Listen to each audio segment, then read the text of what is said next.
ఒక విజన్ ఉండే లీడర్ తన రాజ్యాన్ని తన రాజధానిని ఏ విధంగా కట్టించాలనుకుంటాడో సేమ్ అదే విధంగా శ్రీ ఛత్రపతి శివాజీ మహారాజ్ తన రాజధాని అయిన రాయ్గఢ్ని అదే విధంగా కట్టించాడు అమిగోస్. శత్రువు కనిపెట్టలేంది, ఒకవేళ కనిపెట్టిన పట్టుకోలేని కోట ఈ రాయ్గఢ్. కానీ ఈ రాయ్గఢ్ని 1818లో బ్రిటిషర్స్ సర్వనాశనం చేసేస్తారు, ధ్వంసం చేసేస్తారు అమిగోస్. జస్ట్ ఆనవాళ్ళు మాత్రమే ఉన్నాయి. ఈ రాయ్గఢ్ చరిత్ర మరచిన రాజధానిగా మిగిలిపోకుండా ఉండాలంటే ఈ వీడియోని ఖచ్చితంగా షేర్ చేయండి అమిగోస్. మీకు యూస్ఫుల్ అనిపిస్తేనే షేర్ చేయండి, రైట్ అమిగోస్. లేకుంటే ఎన్ని యూనిట్స్ అమిగోస్? సోల్జర్స్కి ఒక యూనిట్, పేష్వాస్కి ఒక యూనిట్, రాణులకి ఇంకొక యూనిట్, గ్రానరీస్కి ఇంకొక యూనిట్.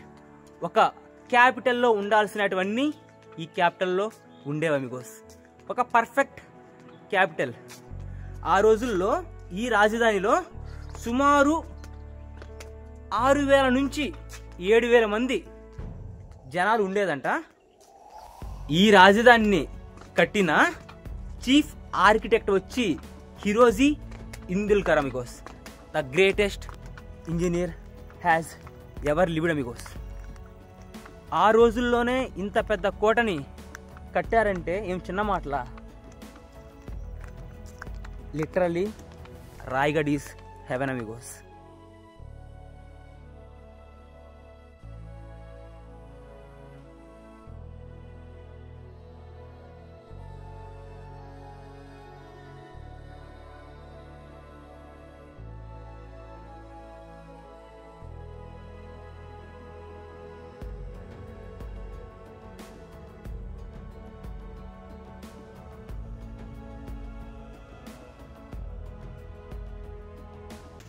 నమస్తే అమిగోస్, నా పేరు దయ. నేను ఒక ఫుల్ టైం ట్రావెలర్ని.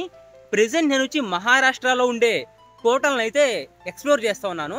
కోటలు అంటే భూమి మీద ఉండే కోటలు కాదు అమిగోస్, ఆకాశంలో 2500 మీటర్లు ఎత్తులో ఉండే కోటల్ని శ్రీ ఛత్రపతి శివాజీ మహారాజ్ దాదాపు 350 కోటల వరకు పరిపాలించారు. మనకి ఎన్ని వీలైతే అన్ని ఎక్స్ప్లోర్ చేద్దాం అమిగోస్. మనం కంప్లీట్గా ఈ మంత్ నెక్స్ట్ మంత్ మినిమం మనం మహారాష్ట్రలో 2 months ఉంటున్నాం. కంప్లీట్గా మహారాష్ట్రను అయితే ఎక్స్ప్లోర్ చేస్తాం అమిగోస్. జై శివరాయ్.